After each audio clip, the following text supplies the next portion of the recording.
Il y a des connexions que tu ne peux pas expliquer, des pensées qui s'imposent à toi, encore et encore. Cette personne, elle envahit ton esprit au point que même dans tes rêves, elle trouve sa place. Tu te demandes si c'est juste ton imagination ou si c'est bien plus profond. Et si ce que tu ressens était un message que ton cœur reconnaît, mais que ton esprit peine encore à comprendre. Ce que je vais partager avec toi aujourd'hui pourrait transformer ta manière de voir cette connexion. Oublie ce que tu crois savoir sur l'amour. Il existe des signes, subtils mais puissants, qui révèlent quand quelqu'un est plus qu'un simple passage dans ta vie, quand cette personne est réellement celle que Dieu a inscrite sur ton chemin. Premier signe, une paix intérieure profonde qui défie l'explication. Il y a des choses dans la vie qu'on ne peut pas contrôler. Le battement de ton cœur quand cette personne traverse ton esprit, les frissons inattendus quand son nom apparaît, cette sensation étrange d'être connecté à quelque chose de plus grand que toi. Tu l'as peut-être déjà ressenti. Mais il y a un détail qui fait toute la différence. Un détail que la plupart ignorent parce qu'ils sont trop occupés à confondre passion et anxiété. Ce détail, c'est cette paix étrange qui s'installe au creux de ta poitrine quand tu penses à cette personne. Pas cette fébrilité désespérée qui te pousse à vérifier ton téléphone toutes les 5 minutes. Pas cette tension nerveuse qui t'empêche de dormir en te demandant ce qu'elle pense de toi. Non, ce que je te décris là, c'est un calme profond, comme si ton âme savait déjà que tout est à sa place. C'est paradoxal, n'est-ce pas? Ressentir une connexion intense et pourtant ne pas être consumé par le doute. Ressentir l'absence mais sans le vide, parce que quelque chose en toi, plus grand que la logique, te murmure que tu n'as pas besoin de forcer le destin. Je me souviens d'un ami qui m'a raconté un jour son histoire avec une femme qu'il croisait à peine dans des événements spirituels. Ils ne se parlaient presque jamais, mais chaque fois qu'il croisait son regard, une sérénité l'envahissait, un silence lourd de sens, comme si tout était déjà écrit sans qu'ils aient besoin d'échanger un mot. Pendant longtemps, il n'a rien tenté. Aucun message, aucune tentative maladroite. Il la laissait exister, là, dans son espace, dans sa lumière, sans chercher à s'imposer. Et malgré l'absence d'échange, cette paix ne l'a jamais quitté. Tu sais pourquoi? Parce qu'il y a des connexions qui ne s'expliquent pas. Elles ne cherchent pas l'attention. Elles n'exigent pas des preuves immédiates. Elles s'ancrent dans le cœur avec la discrétion d'une graine qui sait qu'elle finira par germer au bon moment. Et c'est ça, le premier signe qu'il ne faut jamais ignorer. Quand ton esprit pourrait être en ébullition, mais que ton âme, elle, est calme. C'est là que se cache l'empreinte du divin, dans cette paix intérieure que personne ne peut arracher, pas même les doutes. Deuxième signe, le timing parfait que l'on ne contrôle pas. Il y a un moment dans l'existence où l'on comprend que nos plans ne tiennent pas face à l'invisible. C'est frustrant, tu en conviendras. Tu peux organiser ta vie, te fixer des objectifs, rêver de cette personne, espérer qu'elle arrive à un moment précis. Mais l'univers, lui, suit son propre tempo. Et si Dieu a réellement inscrit cette connexion dans ton chemin, il te le montrera de la manière la plus imprévisible possible, souvent quand tu as lâché prise. Imagine cette scène.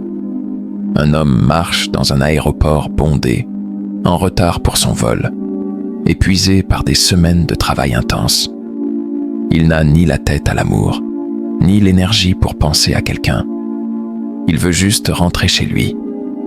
Et pourtant, c'est là, entre deux annonces de départ, qu'il croise le regard d'une femme qui lui était inconnue. Inconnue dans ce monde, peut-être, mais que son âme semblait déjà connaître. Il se percute dans la file d'attente, échange quelques mots, se sourit sans comprendre pourquoi ce moment semble hors du temps. C'est ça, le timing parfait. Il ne répond pas à ton calendrier. Il ne suit pas ton impatience, ni tes envies de tout précipiter. Parfois, c'est au cœur du chaos. Parfois, c'est quand tu t'y attends le moins. Parfois, c'est après des années de solitude où tu pensais que l'amour ne frapperait plus jamais à ta porte. Et souvent, ce timing te déstabilise, parce qu'il te fait comprendre que ce n'est pas toi qui tiens les rênes, c'est bien plus grand. Tu as sans doute connu cette sensation. Avoir l'impression que tout aurait dû déjà se produire. Te demander pourquoi ça prend autant de temps. Pourquoi les obstacles s'enchaînent. Pourquoi cette personne n'est pas encore pleinement dans ta vie. Mais laisse-moi te dire ceci. Si Dieu orchestre la moindre seconde de cette rencontre, c'est parce que chaque détail compte. Peut-être que toi, tu devais encore apprendre à te connaître.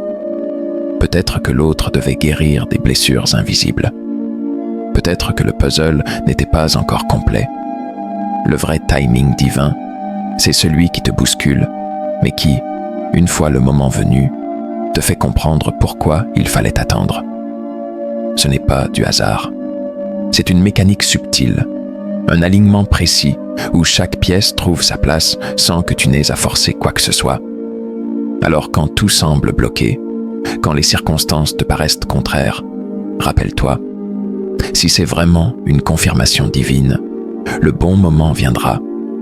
Et quand il viendra, tu comprendras pourquoi rien ne s'est produit avant. Troisième signe, la croissance intérieure que cette connexion provoque en toi.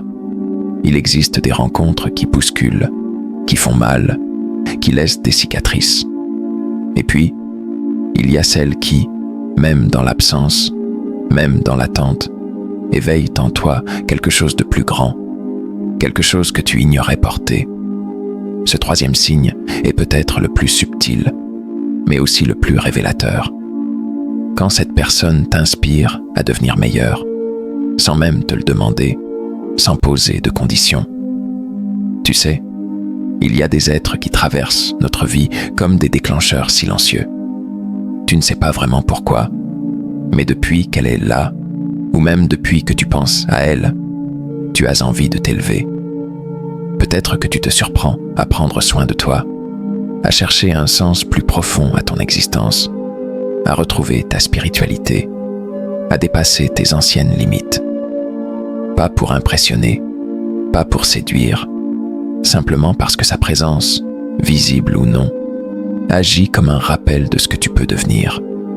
Je pense à cette femme, par exemple, qui, sans le savoir, a été le déclencheur de la transformation d'un homme complètement perdu. Lui, il errait dans des choix de vie incertains, noyé dans le doute, sans passion, sans but. Puis, il l'a rencontrée. Pas d'histoire romantique immédiate, pas de grands discours. Elle lui a à peine parlé, mais sa façon d'être, son regard lumineux, sa tranquillité intérieure, tout cela a réveillé chez lui un désir profond de se retrouver. Les semaines suivantes, il a changé. Il s'est plongé dans des livres, dans la prière. Il a repris soin de son corps. Il s'est reconnecté avec ses valeurs. Et le plus fascinant dans tout ça, c'est que ce n'était pas une quête désespérée de la séduire. C'était plus grand. C'était comme si elle lui avait rappelé, sans un mot, qu'il était fait pour être plus qu'il n'était à cet instant. C'est ça, le troisième signe. Quand tu réalises que cette personne ne vient pas juste troubler ton cœur, elle vient réveiller ta mission, tes ambitions, ta foi, ta noblesse intérieure. Peu importe si vous êtes ensemble ou non pour l'instant, ce qui compte, c'est l'impact silencieux mais profond qu'elle a sur ton chemin personnel.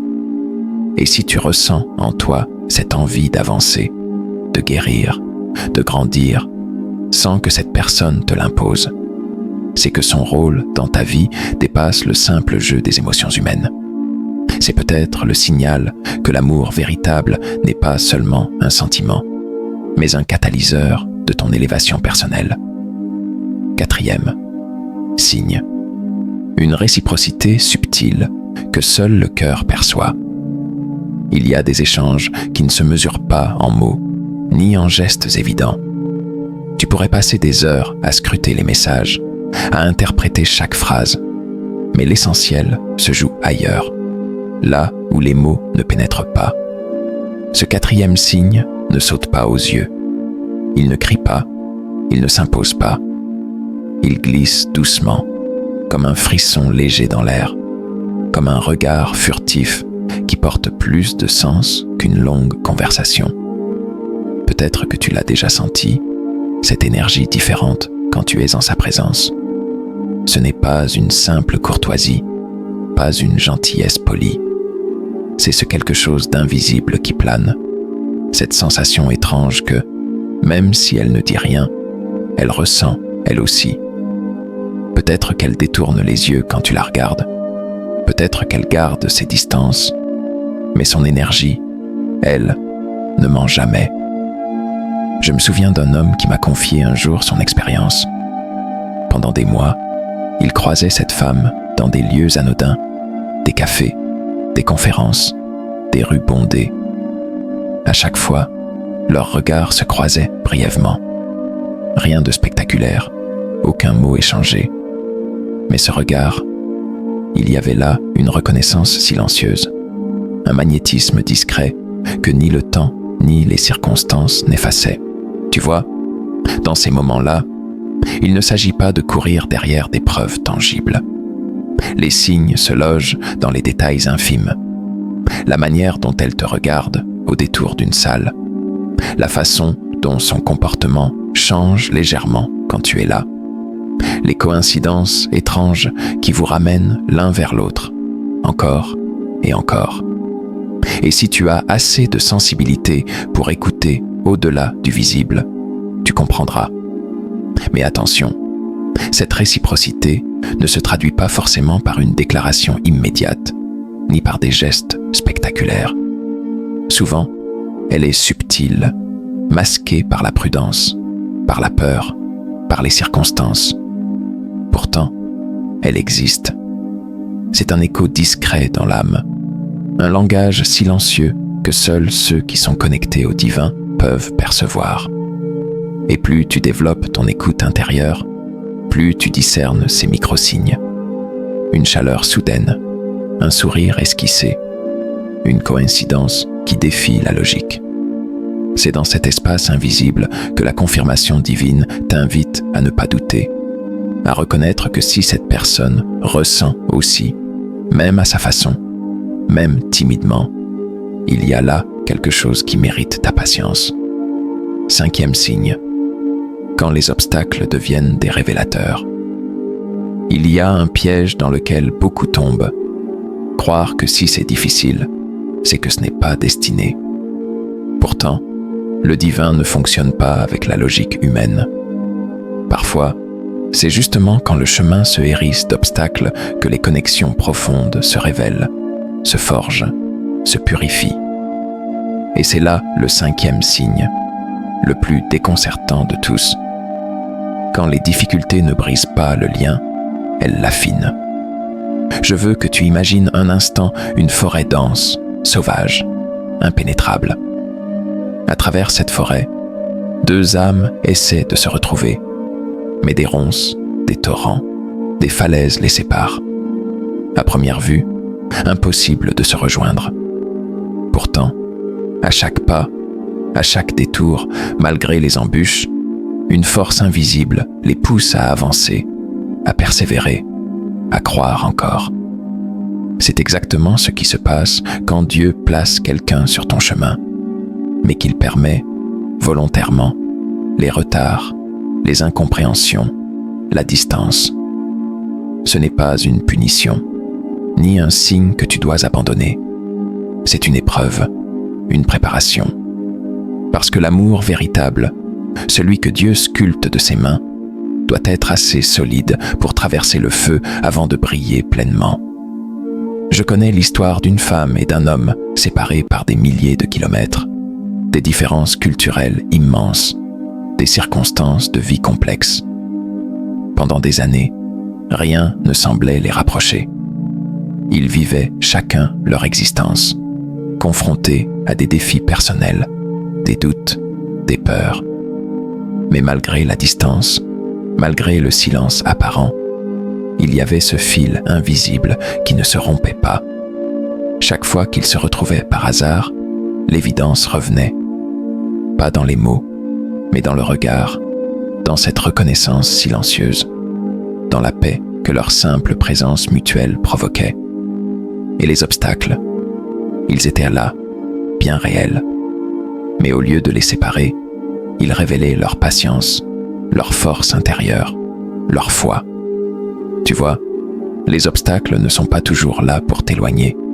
Ils sont parfois là pour révéler si ton cœur est prêt, si tu es capable de rester aligné malgré l'incertitude, si tu peux grandir individuellement pendant que la vie fait son travail. Si l'autre est réellement destiné à toi, les difficultés ne briseront jamais la connexion. Elles l'affineront. Et à travers ces détours, ces retards, ces murs, tu découvriras une vérité que peu comprennent. Le chemin difficile n'est pas toujours un signe d'échec, mais une forge où l'amour véritable prend sa forme la plus pure, la plus résistante, la plus divine. Il y a des vérités qui ne s'imposent pas brutalement. Elles se déposent en toi comme une pluie douce qui, au fil du temps, transforme le paysage intérieur. Ce que tu viens de ressentir à travers ces signes, ce n'est pas simplement une suite de théories ou de concepts spirituels. C'est un rappel que l'amour véritable, celui qui transcende les apparences et les circonstances, suit des règles que l'on ne contrôle pas, mais que l'on peut apprendre à reconnaître. Tu as peut-être compris aujourd'hui que ces pensées récurrentes, cette personne qui envahit ton esprit, ces coïncidences étranges, tout cela n'est peut-être pas un fruit de ton imagination. Peut-être que derrière ces signes se cache un dessein plus vaste, une confirmation divine, un chemin que Dieu trace dans l'invisible avant que tes yeux n'en voient les contours. Mais voilà, comprendre ne suffit pas, ressentir non plus. Ce qui fait la différence, c'est ce que tu choisis d'en faire maintenant. Tu peux continuer à douter, à forcer les choses, à céder à l'impatience, ou tu peux décider de t'aligner pleinement avec ce que le divin prépare pour toi. Cela commence par un acte simple, souvent négligé, le lâcher-prise. Ferme un instant les yeux et pose cette question en toi. Si cette personne est vraiment pour moi, suis-je prêt à laisser Dieu orchestrer chaque détail, sans précipitation, sans peur, sans manipulation? Parce que la confirmation divine ne s'impose jamais par la force. Elle s'invite dans l'espace que tu laisses vide en toi. Cet espace que la peur, le doute ou l'impatience occupent parfois. Et si aujourd'hui, au fond de ton cœur, tu sens que cette histoire mérite d'être comprise à sa juste dimension, alors donne-toi le droit de grandir encore. Prends le temps de guérir tes blessures, de nourrir ta paix intérieure, de devenir cette personne qui attire l'amour véritable par ce qu'elle est, pas par ce qu'elle exige. Tu trouveras toujours, dans les silences de ton âme, des réponses plus puissantes que dans le bruit de l'attente. Et souviens-toi, si cette connexion est vraiment divine, tu n'as pas à courir après. Elle viendra à toi au moment parfait, dans la forme la plus belle, quand ton cœur et le sien seront prêts à la recevoir. Si ces paroles ont éveillé quelque chose en toi, sache qu'il existe encore bien plus à découvrir. Laisse-toi guider, explore ce chemin sans crainte. Parce que l'amour qui vient de Dieu ne détruit jamais, il élève, il transforme, il prépare, jusqu'à ce que tout prenne enfin sens, sans que tu n'aies eu besoin de forcer le moindre battement de cœur.